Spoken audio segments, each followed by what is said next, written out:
The infinite catacombs. I'm not sure how long I've been in this loop. The memories kind of flow together like watercolors on a wet canvas, no distinct lines separating one from another. I thought this would be more like that movie, Groundhog's Day, where I get to remember everything from all the previous lives. Only snippets of the previous loop come through, like fragments of a shattered mirror. It's enough to make me aware that I am in a loop, but not enough for me to try to logic my way out of causing it again. I get a wave of déjà vu as soon as the loop begins. However, it's not like a normal weird déjà vu feeling. Vertigo, a panic attack, and electrical zaps happen all at once, going off in my head like fireworks. If you've ever tapered off of an antidepressant, it's like that except 10 times worse. In a moment it is gone.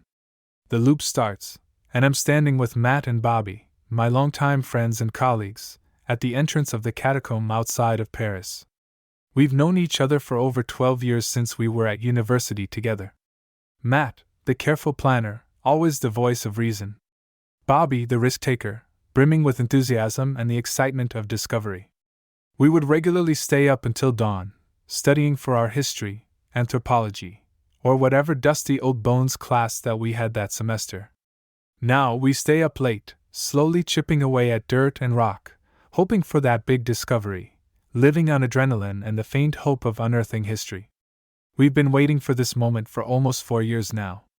Bobbi was able to decipher some old texts that had been lying around the university archives for decades, untouched and abandoned. She brought them to us with the wild eyes of someone who has stumbled upon a treasure map. We spent the next few years trying to find a benefactor who would finance the trip to find the hidden grave of Morgan Xavier, a man who had once claimed the secret of alchemical gold. It wasn't a sure bet, but if we could get our hands on Xavier's journals, it would be a significant enough find that donors would come out of the woodwork to help fund searches for more rare manuscripts, tokens, and antiquities. We had landed in Paris over a week ago, devoting most of our time on attempting to find the hidden entrance. It was difficult, even with the clues that Bobbi decoded. Paris had changed quite a bit since those old documents were written.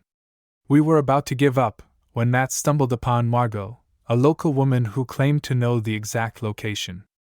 Xavier had been a local legend, stories passed down over generations of a man who had magic abilities to know things he shouldn't.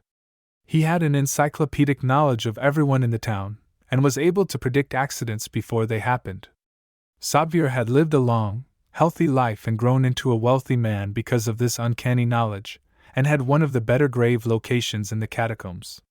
Margot offered, for a price, to escort us as a tour guide to the location. I wanted to go to the local authorities to obtain permission to enter, but Margot advised against it. 1. It would be very expensive to bribe the officials, and 2. They may refuse even after we hand over the money. I protested, but the others voted against me. It was night when we entered the tomb. An uncomfortable feeling of déjà vu washed over me as we crossed the threshold. It was the first time, but it felt like the 100th. My fear of the dark intensified as we hiked deeper and deeper into the dark, winding passages under the city. An hour had passed already, and the air had grown colder the further we delved. It was silent in the tombs, except for the crunch of our footsteps echoing ominously off the ancient stone. Finally, Margot stopped. "Here is the room where Xavier sleeps." We entered a side room where the coffins were stacked on shelves, small engraved plaques detailing who the boxes held. The air was thick with anticipation and the smell of damp earth as I began reading one of the plaques.